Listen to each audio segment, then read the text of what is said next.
Hello everyone, welcome to my channel. This is Nursing Practice Make Easy, and this video is specifically made for the student nurses in the Caribbean region, in the CARICOM countries. So those of you who are in Jamaica, who are in Trinidad and Tobago, in Barbados, Antigua, Barbuda, St. Kitts and Nevis, those of you who are over there in the Dominican Republic, all the way to Cuba and the Bahamas and all of those, and you guys over there in the Cayman Islands. So this video is for you because this video will be telling you how to prepare for your span of duty, and of course span of duty being your practical exam for your RENR, and your RENR, which is your registration for regional examination. All right, so it's the registration for your regional nursing examination. That's really what we're talking about, RENR.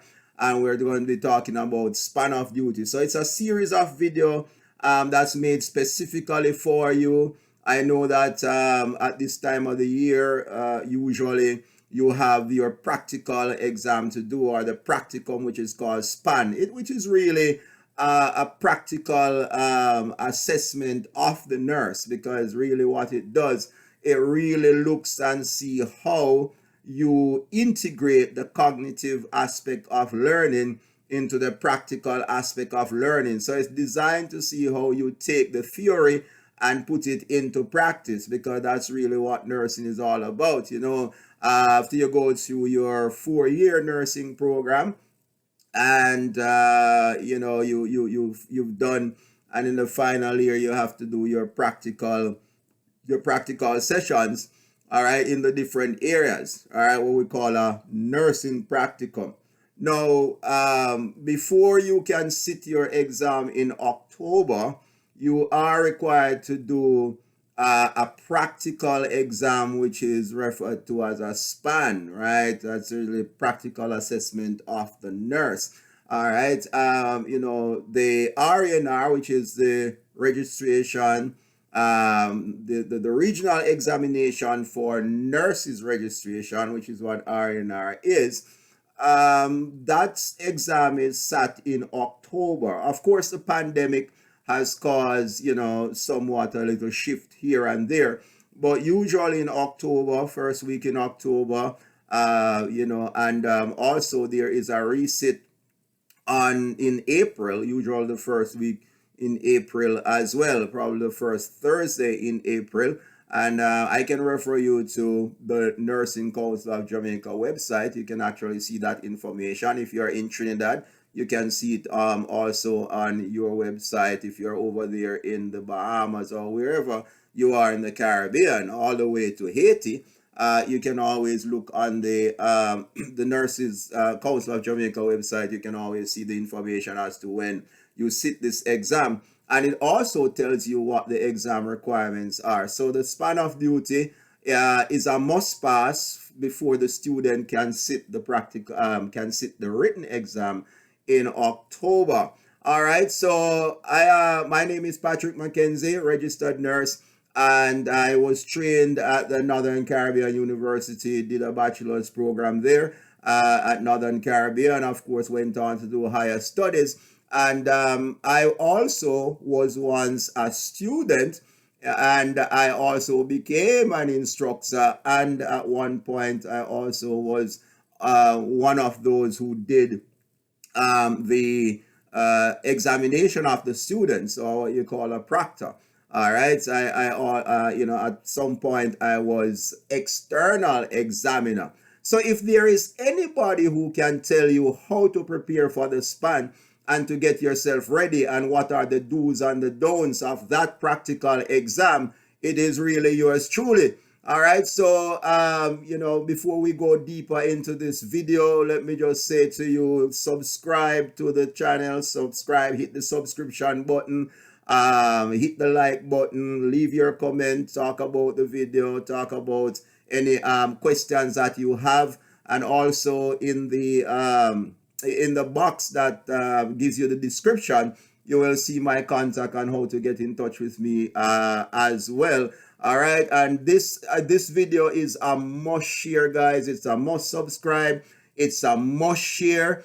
And make sure that all of your colleagues get it. So whoever gets it first, make sure that all your colleagues get it. First year, second, third year, fourth year, student nurse, especially those in the fourth year in this time that is about to do this practical examination, which is called SPAN. And this is, of course, the practical piece of the exam that the student must do. So once you're in the Caribbean, and you're in one of those schools of nursing, and your exam is the RENR, not NCLEX now, RENR, your regional examination for nurses registration. And it's called a regional because it is in the region. The exam is sat at the same time, and all the countries that are part of this is in that region. All the countries that fall under the governing body of the RNB,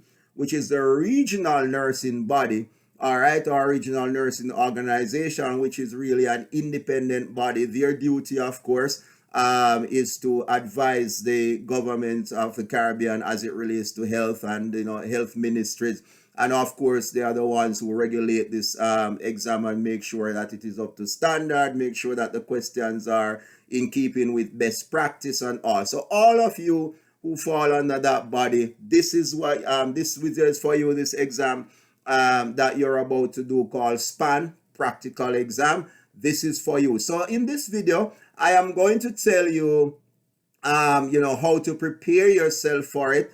We're going to be talking about the patient preparation, how you get your information on the patient, the do's and the don'ts of it and so forth. And then, of course, subsequent videos will demonstrate some practical aspect of it, as how do you go about your medication, and we'll be talking about medication, your dressing, and stuff. But in this video, we're talking about assessing your patients. We're talking about gathering the information.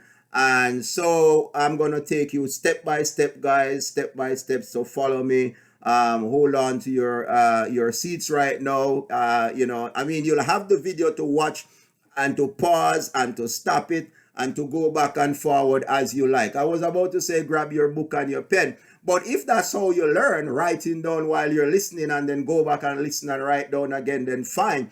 Repetition enhances learning. A social learning theorist, a guy by the name of Albert Bandura, he does say that repetition enhances learning, and that is true. The more you repeat something, is the more it becomes a part of your psychomotor and develop your skills.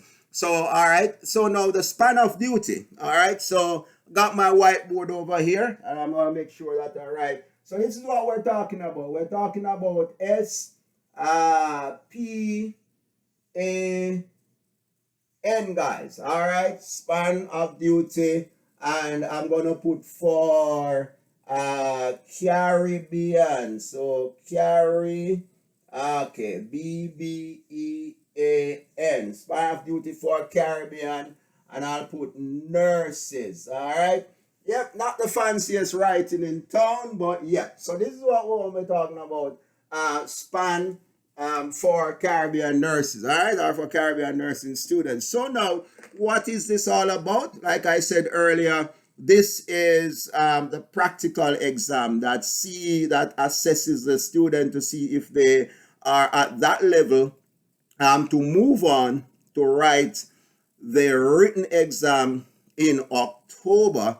All right, and so this is a part of what is referred to as minimum standard of practice, meeting the minimum standard of practice. So the SPAN, which is the practical assessment of the nurse, is really designed to see if you are meeting the minimum standard of practice as an entry-level nurse, when you demonstrate your clinical skills.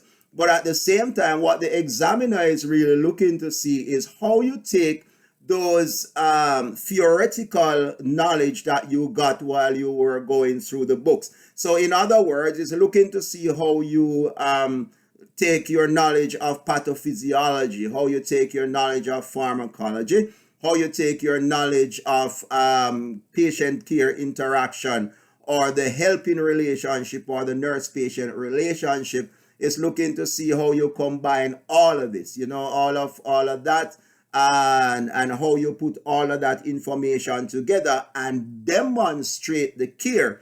That's what it is intended to do. All right. And so your examiner will have a rubric or a guide or a key that they use as their guidelines. And though that key is really the objectives, it has objectives on it, and it has sections on it. And those sections that is on that paper is what they will be assessing you and testing you on. So now, what the exam entails in terms of what is on the key and what is on the paper.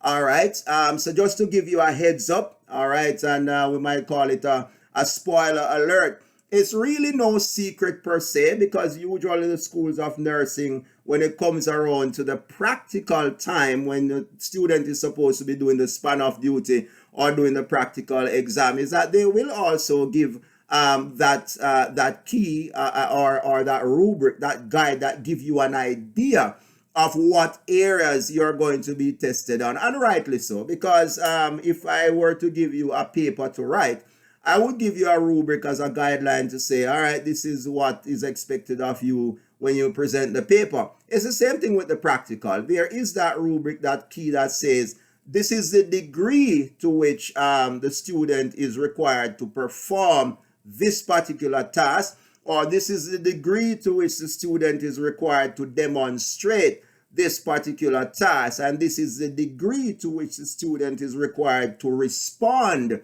to a particular question when it comes on to the query of knowledge or the demonstration of knowledge.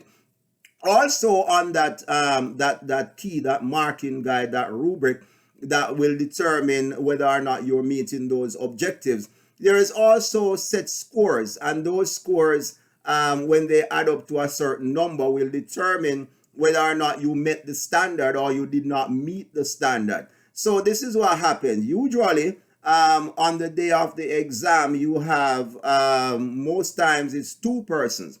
One is referred to as the internal person. We call them internal examiners. And one is referred to as external examiners, or what we refer to, as somebody else from outside, or someone else from outside. Now, what is the purpose of all this?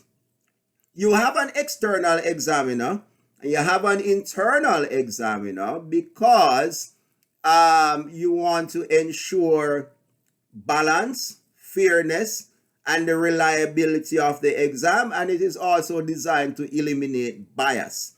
All right, so it eliminates bias on both sides.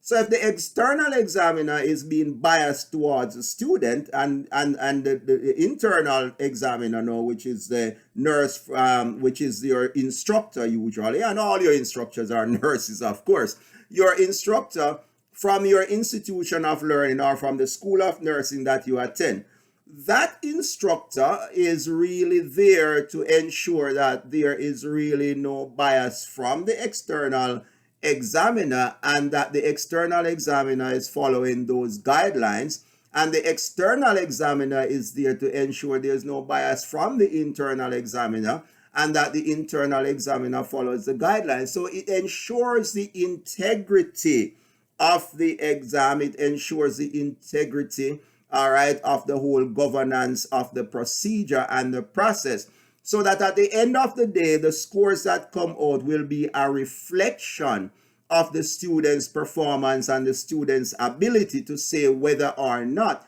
they have met the minimum standard of practice to move on to doing the theoretical aspect of the exam, and then go on, of course, to be entered on the register of the nursing council in whichever country you are. All right, and these videos are also useful for other students, nurses, or other nurses who has to do with data gathering or making a patient presentation when it comes on to the presentation of the patient or the presentation of the client to someone else, because at all levels all of us will be a student at some point. Even when we graduate nursing school and then we go on to graduate school, we still will become a student. So for example, when I do the master's program, somebody has to precept me. I mean, I might know,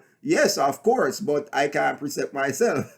So somebody has to do the preceptor, somebody has to be examiner, and that person also has a marking guide to follow or exam guide to follow, so that they can see whether or not I have met the standard, or whoever else has met the standard. The same thing, a person who goes to become in a doctoral program, a DNP, Doctor of Nursing Practice, or a PhD, still will also have someone to see whether or not they have met this standard. So at all levels, the whole idea is to ensure that the set standards are being met, and so that now will guarantee and ensure the stability of the profession.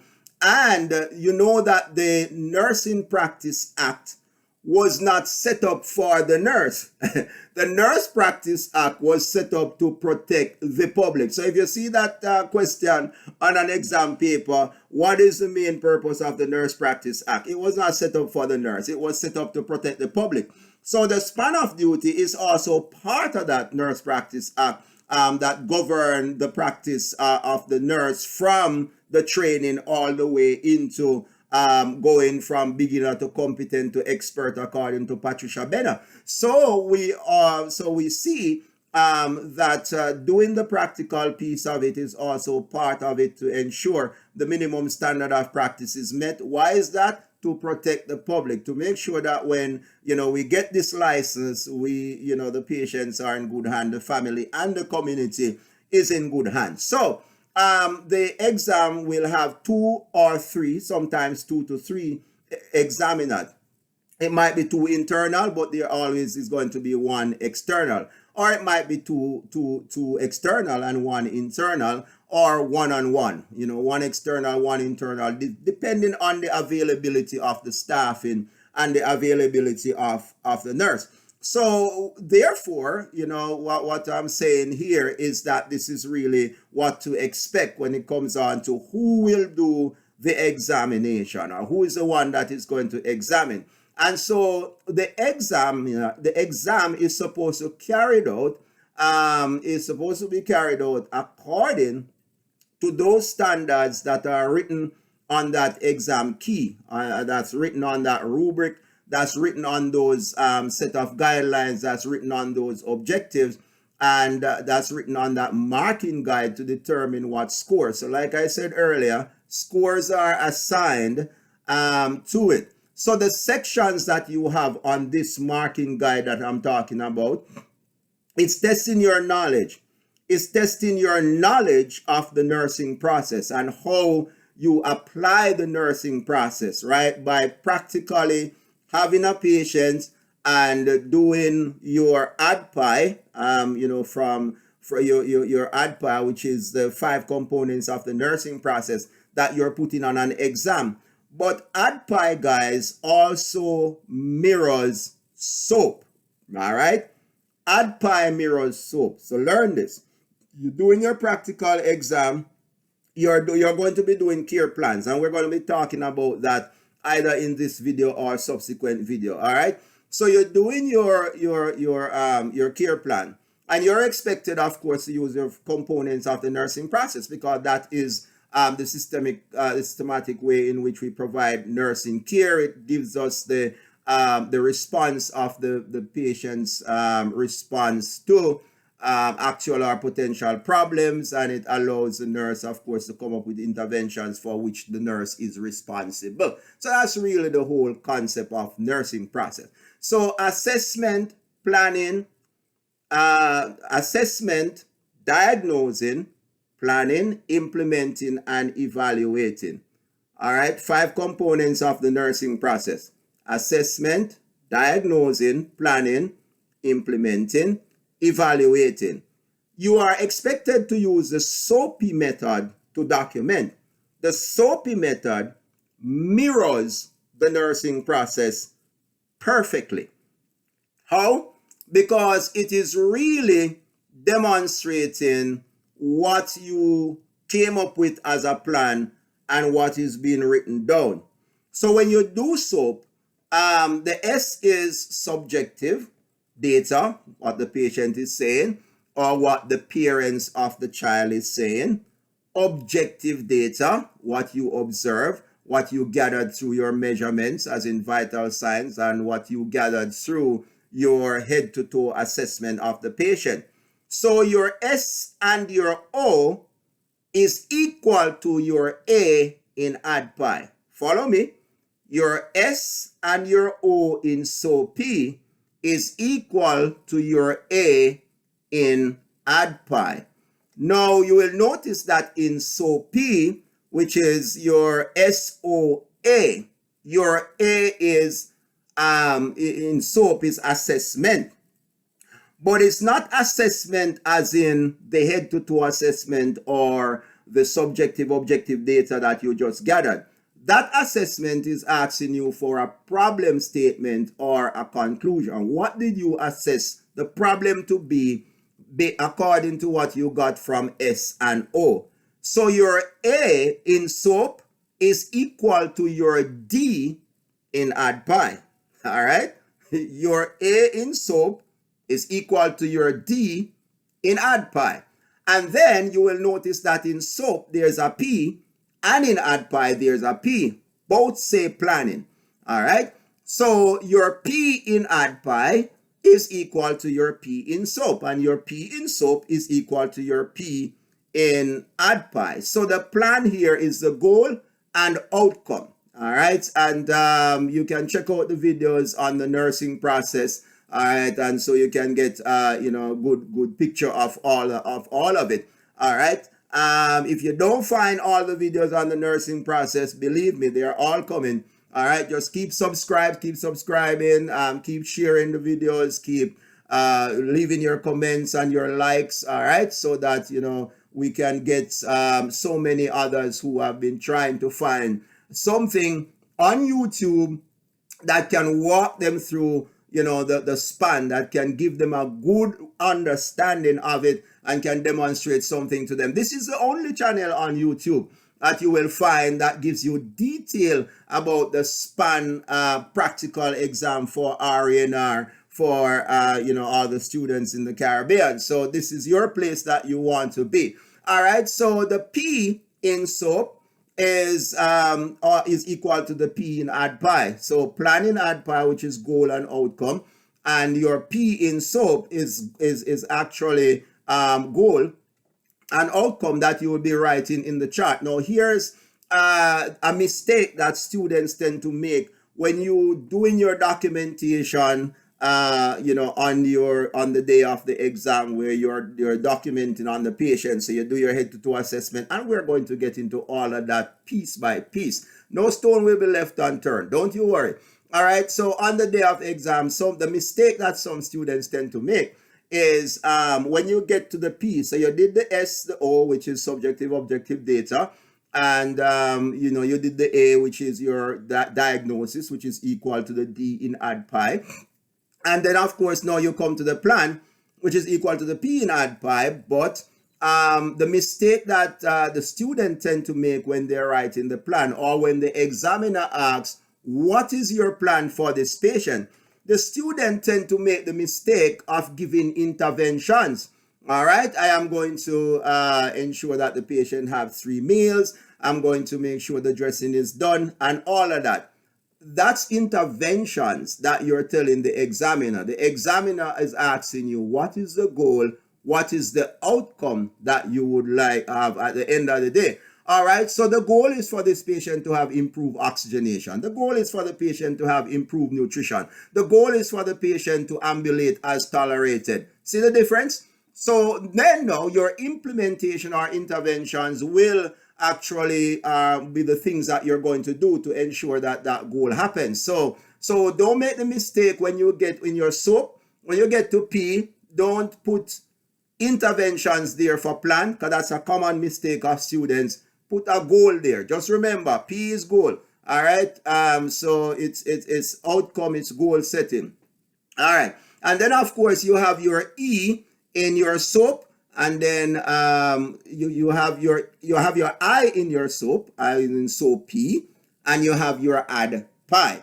All right. So the I in your SOAP P is equal to the I in your add pi, which is the intervention component of the nursing process, and the E in your SOAP is equal to the E in add pi, which is the evaluation process evaluation component of the nursing process. So you see how they mirror each other equally. So typically, if you bear this in mind, then this is what you're going to do, and that is something that you're going to build on going forward. All right. So on the day of the exam, all right. So you know you're expecting 2 examiners and or 3 examiners, depending. You expect to see somebody from your own school and of course from another school. What's the whole purpose of that? Reliability, integrity of the exam. There's no bias, there's no favoritism, there's no cheating going on, because nurses have integrity. So if the internal examiner sometimes have a little soft spot for a student, you know, the external examiner will be like, remember, we have to go by a standard. And if the external examiner has a little soft spot for the student, you know, the internal examiner will be like, remember, we have a standard to go by. You know, get the picture? So that's the whole idea. All right. So when the day of the exam comes, some schools will give the student a heads up as to say, all right, we can't tell you the specific day next week, but it's going to be one day next week. I know because of the pandemic, you know, things might be set back a little bit, and the number of practical hours that you were supposed to get to sharpen your skills, you didn't get a chance to get those practical hours to sharpen your skills. So this video series in Nursing Practice Made Easy is really geared towards helping you do that. All right. And in order for many people to get it, so that they too, as your colleagues and students, can actually benefit from it, you must subscribe. You'll have to share it with others. You know, put your comments in, hit your likes and so forth, and so that the videos can keep moving, because that way it'll make life easier for your colleagues who are, you know, all around, you know, in Jamaica, in Barbados, in Cayman Islands, Trinidad and Tobago, Dominica Republic, Antigua, Barbuda, all of these different areas, out to Bahamas, all the way over into Cuba. So all of these regional exam students, you know, this is a very important video for you guys, because there's none on you know, the internet, on YouTube, that can speak specifically to RENR, speak specifically to span of duty. So some schools will give the students a heads up and say, all right, next week, you know, might be the week that you're going to be falling, or some might do it in alphabetical order. Some schools will not give the students a heads up, you know, because what will happen is that the student will have already been in the practical area in the hospital. The pandemic might cut back on some of that, and so that in itself might be a little bit of a challenge. But when the student is in the practical area and it is exam season, the examiner can show up and say, all right, this morning is your morning that you're going to be doing your practical examination. And so you don't want to be caught off guard. So, you know, this is what this video is letting you know, as to get you set and to give you the right kind of you know, frame of mind when it comes on to the practical piece of the exam. So what I usually encourage the student to do is that when you're going into the area, all right, perfect practice makes perfect. So you start to get accommodating or accustomed to the way you do the nursing practice, and so that will help. How do you do that? So when you in your 4th year, in your final year, when you know your exam is coming up and the practical is coming up, what you want to do is every day you go and you get those patients assigned to you, You want to move as though this is an exam day. And if you have a couple of weeks to do that, believe me, guys, by the time the exam comes around, it will be just like routine. All right. I know that no matter how much you practice, the presence of examiners sometimes can make you sweat. I mean, we're all humans. We understand that we're all humans. But nonetheless, if you practice that over a period of time, 2 weeks, 3 weeks, every day you come, you're moving, you're organizing yourself as though you have an exam today. When the exam date comes, it will not be as tedious. All right, a lot of the load will be taken off, and I'm gonna tell you how to make your preparation like clockwork. All right, and also how to put contingency planning in place. Just in case something does not go as planned, because this practical exam is also testing your management skills. It's testing your it's not really just testing your management skills on the ward level or the unit level, because that's not what that is for this particular day. But it's testing your patient care management skills or management of care. And the examiner will be looking to see how innovative can you be. How much critical thinking do you apply there, and how can you get around this while at the same time not compromising the principles or the standards. So, if something goes wrong, how do you not get flustered and get around that and get to do that and all of that? So, when we talk about what are the areas, all right, that you will be tested on, so the areas that you'll be tested on. So your knowledge will be tested in terms of your understanding. Legal ethical principles will be pitched to you. All right. And those we will talk about in subsequent videos. And also you'll be tested on the nursing process. How do you apply the nursing process? Care plan management or care management, right? You'll be tested on the physiologic integrity in caring for physiologic integrity of the patient, the psychosocial integrity that you will be tested on. It's a big long rubric, all right, with a whole lot of different sections, but all of those sections has their points attached to them. You will be tested on safety and security in terms of infection control. How do you keep the patient safe, prevent patient from any harm coming to the patient? You will be tested on how do you prevent the transmission of microorganisms, which does fall under infection control. For example, the examiner will be looking to see if after you're done with a dirty forceps, are you going to put it on the on your surface there, or are you going to drop it on the floor? Because all of that takes into consideration infection control, all of these. And we will go deep into all of those, when we get there. Just keep tuned, keep watching, and you will get everything. By the time you get to doing your practical exam, guys, you will be good.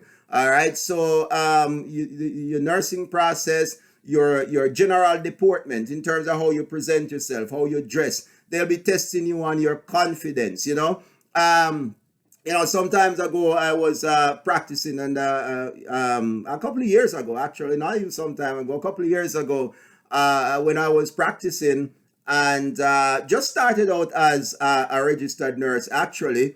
And I remember this particular surgeon, and he came on the unit and he asked a question. And,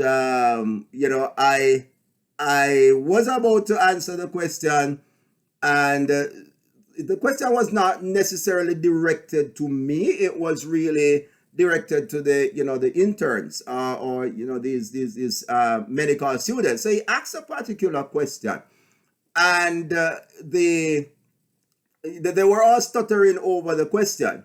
All right. So I answered the question. I answered the question with such confidence, but then it prompted a response from the surgeon. So the surgeon said, yes, that's how you do it, Mackenzie. You can either wow me with your intelligence or baffle me with your nonsense. But whatever you say it with confidence. And I'm telling you the same thing, guys, that whatever you're going to be talking when you're doing your practical exam, when your examiner asks a question and you're going to be presenting yourself, critical thinking, confidence, general deportment, everything, you know, the how poised you are and how you present yourself. If you have to baffle with somebody with your nonsense or wow them with your intelligence, do it with confidence, all right, because then that will get you over. So all of those things are tested, right? Your time management will be tested for sure. Your organization skills will be tested. Your planning skills will be tested. All right. And of course, your direct delivery of care or your method of care delivery is also going to be tested. So all of this is being tested, and they're also going to see how you manage limited resources in an environment where the resources are very limited. All right, all of this is what is on your paper, as in the marking guide and the rubric that they're using to mark you, or that they're going to be using to mark you.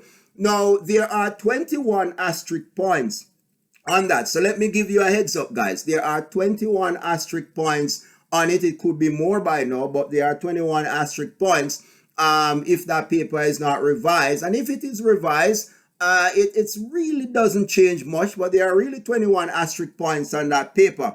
And the asterisk means that you must pass those asterisk points to be successful in the span. You must pass those asterisk points to be successful and to go on to sit your to sit your written exam in October. So I'm giving you all the information, just making you know what you're going into, so you're not going to go in there blindly. My job is to equip you here when in nursing practice make easy, so that you can do that. All right, so we're talking about your span of duty, which is your practical exam for regional examination for nursing registration. That's the RENR for all the students, fourth year nursing students, or all students in Caribbean countries, whether you're first year, second year, third year, or fourth year. All right, this video is for you, about to prep you in your practical exam preparation.